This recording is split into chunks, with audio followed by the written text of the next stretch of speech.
And it's all topped off with portrait mode. Because portraits of people will always be more flattering when you take a few steps back and use a telephoto camera, better telephoto camera equals better portraits. And remember, you don't even need to use portrait mode to get this effect. All of these coming shots are just simple photos taken on auto. So don't get me wrong, Xiaomi has issues that they need to work on, like their software update schedule, the fact that this phone is pretty awkward to handle, but the point is, this camera ain't one of them.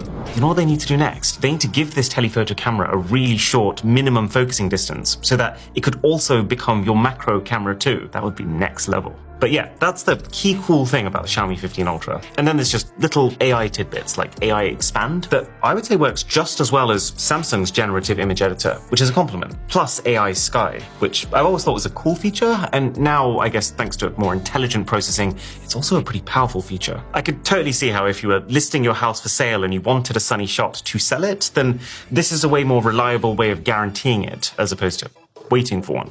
So now it's time to step up. What do you do when even that camera isn't enough? Well, this is the Xiaomi concept camera system. There's only 10 to 20 of them in the world, and Xiaomi has specifically designed them to prove a single point. So you get the phone, and then you get this lens. So let's be very clear about something for a minute. The idea of adding a professional lens to your phone is not a new one. I mean, you've been able to buy phone camera lenses on Amazon for like 15 years now. Not to mention, even Xiaomi themselves have tried to properly integrate a lens system onto one of their previous concept phones. But this is the first time that I've ever seen the camera attach onto the middle of the phone.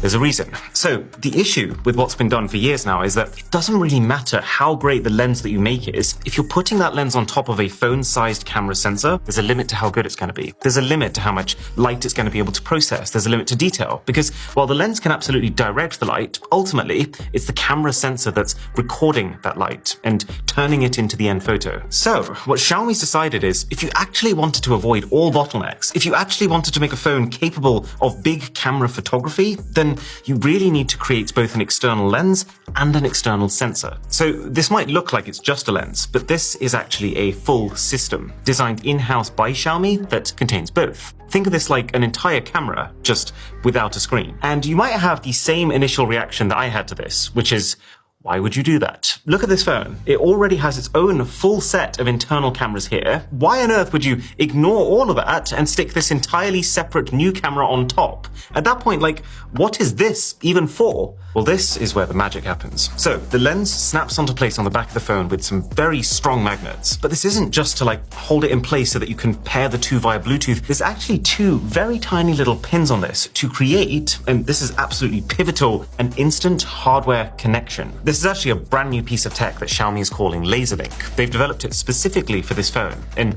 the idea is that thanks to these pins and a couple of extra bits of engineering on the inside, you get two major perks. A, that you can now power this camera entirely just using the phone's internal battery, which immediately means that you don't now have a whole extra gadget that you have to persistently worry about keeping charged. And B, that you get nanosecond level data transfer between this camera and the image signal processor in the phone, which means they can basically communicate in real time, which means this phone can treat this camera as if it were baked inside of it. And that is a big deal. It means that literally the exact split second that you snap this thing on, you'll see this icon pop up in your camera app that you can use to switch to this lens, which is not normal. Every concept phone that I've used up until this point has had potential, some sort of cool feature that works, but with just about everything else surrounding it being really clunky. And so it's quite surprising just how refined of an experience this feels. And just think about what it means. It means that all of a sudden you are shooting using this. You're getting all the benefits of high-end optics. So this is a 100 megapixel, 35mm f1.4 lens with a 4/3 sensor. So